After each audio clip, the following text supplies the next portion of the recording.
பிரியமானவர்களே, இயேசு கிறிஸ்துவின் நாமத்தில் உங்கள் எல்லாருக்கும் புது வருஷ வாழ்த்துக்கள். ஒரு புது வருஷத்தின் முதல் நாளுக்குள்ளே நம்ம வந்திருக்கிறோம். இந்த புத்தாண்டில் ஆண்டவர் கொடுக்கிற அளவில்லாத பரிபூர்ண ஆசீர்வாதம் உங்களுக்கு உண்டாயிருக்கும்படி உங்களை வாழ்த்துகிறேன், உங்களுக்காக ஜெபிக்கிறேன். ஆண்டவர் அப்படியே இந்த வருஷத்தில் உங்களுக்கு அநேக அற்புதங்களையும் ஆசீர்வாதங்களையும் அருளி மகளை செய்வாராக. இங்கே ஒரு கழுகை பார்க்குறீங்க, அதுக்கு முன்னால் உட்கார்ந்து கொண்டு நான் பேசுகிறேன். அதில் ஒரு வசனம் எழுதியிருக்கிறது. ஏசாயா 40:31 கர்த்தருக்கு காத்திருக்கிறவர்கள் கழுகுகளைப் போல செட்டைகளை அடித்து எழும்புவார்கள்.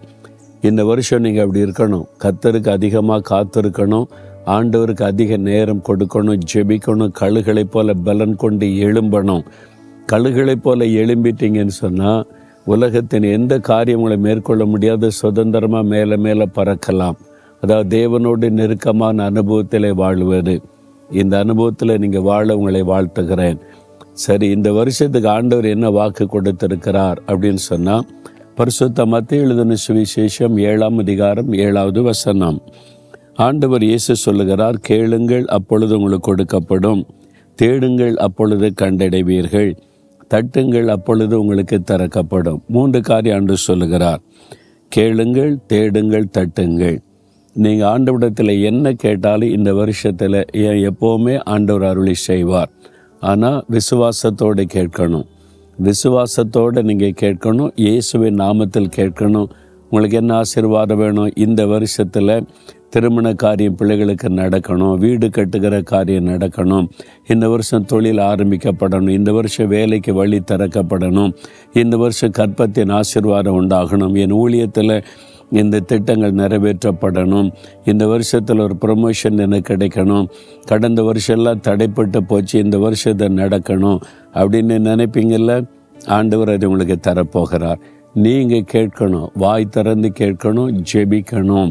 உங்களுடைய வார்த்தைக்காக காத்திருக்கிறார். விசுவாசத்தோடு கேளுங்க, இயேசுவின் நாமத்தில் கேளுங்க.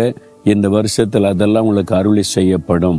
2வது ஆண்டு சொல்கிறாரு, தேடுங்கள் கண்டடைவீர்கள். எதை தேடணும்? நீங்கள் உங்கள் முழு இருதயத்தோடு என்னை தேடினால், என்னை தேடுகையில் என்னை கண்டுபிடிப்பீர்கள், நான் உங்களுக்கு காணப்படுவேன் என்று கர்த்தர் சொல்லுகிறார். வேதத்தில் அது எழுதப்பட்டிருக்கிறது. எரேமியா 29 அப்போ ஆண்டவர் என்ன சொல்லுகிறார்? முழு இருதயத்தோடு ஆண்டவரை தேடுவது. வெறும் ஆசீர்வாதத்தை மட்டும் கேட்டு கேட்டு பெற்றுக்கொள்வதல்ல கிறிஸ்தவ வாழ்க்கை. ஆண்டவரை தேடுவது, அவருடைய முகத்தை தேடுவது. ஆண்டவர் சொல்லுகிறார், என் ஜனங்கள் என் முகத்தை தேடணும். அதான் ஆண்டவருடைய விருப்பம். அப்போ ஆண்டவருடைய பிரசன்னத்தை, அவருடைய முகத்தை நீங்கள் தேடணும். முழு இருதயத்தோட தாகத்தோடு நீங்கள் தேடினால் ஆண்டவர் தன்னை உங்களுக்கு வெளிப்படுத்துவார். அப்போ ஆண்டவரோடு நீங்கள் நெருங்கி வரணும் என்று ஆண்டவர் விரும்புகிறார். விசுவாசிக்கிறீங்களா? வெறும் நன்மை ஆசீர்வாதத்தை மட்டும் கேட்பதல்ல வாழ்க்கை. இயேசுவோடு நெருங்கி வாழ்வது, அவரை தரிசிப்பது, அவருடைய குரலை கேட்பது. அப்போ ஆண்டவரை சொல்கிறார்ல, நீங்கள் தேடுங்க கண்டடைவீங்க, முழு இருதயத்தோடு தேடுங்க. சரியா? 3வது ஆண்டு சொல்கிற, தட்டுங்கள் உங்களுக்கு திறக்கப்படும். கதவு தட்டுற மாதிரி பேசுகிறாரேன்னா, லூக்கா வேத புஸ்தகத்தில் லூக்கா 11 இதே காரியம் ஜெபத்தை பற்றி ஆண்டு சொல்லும் பொழுது ஒரு காரியம் சொல்லுகிறார். ஒரு சிநேகிதன் பக்கத்து வீட்டில் இருக்கிற நண்பனிடத்தில் கதவை தட்டி, நடுராத்திரியில் என் நண்பன் ஒருவன் வந்திருக்கிறான், அவனுக்கு ஆகாரம் கொடுக்கணும், என்கிட்ட இல்லை, கொஞ்சம் கொடுத்து உதவி செய்து கதவை தட்டுகிறான். அவன் சொல்ல, நடுராத்திரி ஆயிட்டு பிள்ளைகளோட படுத்திருக்கிற தொந்தரவு பண்ணாதன்னா, அவன் கதவை தட்டி தன் சிநேகிதனாய் கேட்டது நிமித்தம் இறங்கி அவன் உதவி செய்கிறான். அப்போ ஆண்டவர் சொல்கிறாரு, மற்றவங்களுக்காக ஆண்டவருடைய கதவை தட்டணும், பரலோகத்தின் கதவை தட்டணும். சுயநலமாக நமக்காக மட்டும் ஜெபிக்கக்கூடாது. ஆண்டவரே, எங்கள் தெருவில் இருக்கிற எல்லாரும் ரட்சிக்கப்படணும், என் கூட வேலை செய்கிறவங்க எல்லாம் நன்மை பெறணும், ஆசீர்வதிக்கப்படணும், என் கூட படிக்கிறவங்களுக்காக உம்முடைய கதவை தட்டுகிறேன், அவங்க ரட்சிக்கப்படணும், ஆசீர்வதிக்கப்படணும். மற்றவர்களுக்காக பரலோகத்தின் கதவை தட்டி வேண்டுதல் செய்வது. இந்த 3 காரியத்தை மனதில் பதித்து கொள்ளுங்க. விசுவாசத்தோடு கேளுங்க, நீங்கள் வாய் திறந்து கேளுங்க, ஆண்டவரை தேடுங்க, அவருடைய முகத்தை தேடுங்க, மற்றவங்களுக்காக ஜெபம் பண்ணுங்க. இந்த வருஷம் உங்களுக்கு பரிபூர்ண ஆசீர்வாதமான வருஷமாக இருக்கும். இந்த வருஷத்தில் நன்மையான ஆசீர்வாதங்களை சம்பூரணமாய் பெறுவீங்க. அதுக்காக நான் ஜெபிக்க போகிறேன். அப்படியே கண்களை மூடுங்க. ஆண்டவரே, நாங்கள் விசுவாசிக்கிறோம், கேளுங்கள் கொடுக்கப்படுன்னு சொன்னீங்க.